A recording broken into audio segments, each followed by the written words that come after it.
So everyone wonders, is this going to kill the Kindle? Is it a viable reader? Are people going to want to read newspapers, magazines, and books? I say yes. Me too. I say, I mean, just having a little look at the Wall Street Journal on here or the New York Times, it looks like a real newspaper.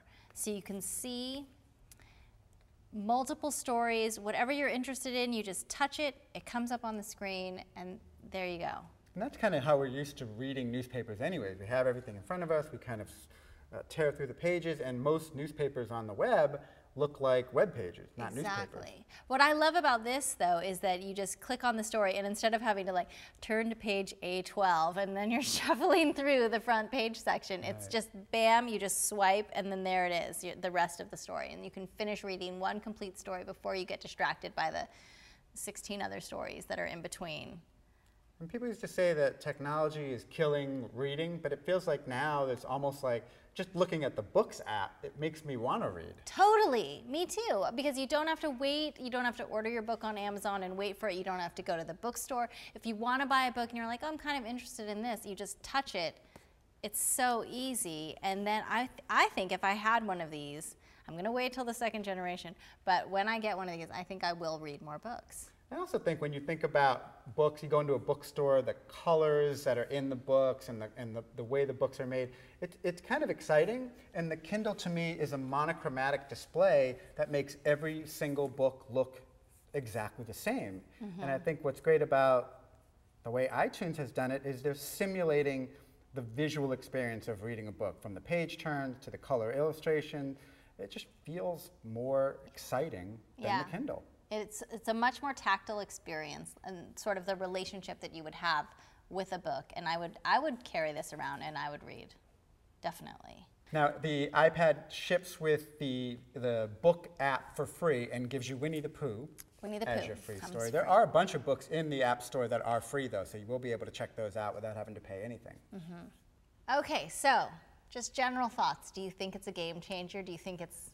I think this is absolutely amazing. It really does change the way you interact with your media. And as someone who has a heavy MacBook Pro, I am excited to lay in bed with this instead of my heavy MacBook Pro, which has half of it a keyboard that I hardly really ever use when I'm surfing the web or watching video. Totally. What about you? For me, if I traveled more, I mean, this would be the ideal travel companion. I'd have my iPhone and I'd have this. I mean, and if you travel with kids, we were just saying you could... This would replace your portable DVD player.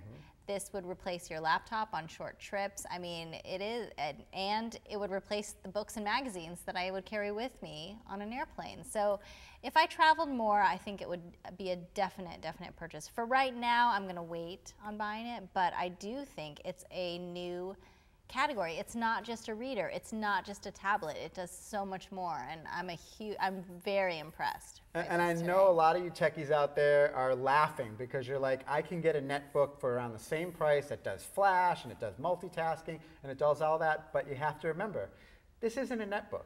It is different, and it is kind of what they say. You got to put it in your hand and hold it and play with it for a bit. It feels really good. Yeah. I mean, that's what you can't get by just watching videos of it. Well, as you can see, the apps for this are going to be limitless, but that's what our show is for, appaday.tv. Make sure you follow us on Twitter and let us know which apps you'd like us to cover on the show. Yeah, and then on April 12th, we'll be back daily covering all the apps you love and maybe the ones you don't even know about yet. So be sure to tune in. And if you check us out on the iTunes Store, be sure to leave us a good review. Right. So we'll see you then. Thanks for watching. Later. Bye. Can I go? Just 1 second. Okay, you first. We can share. Look at that.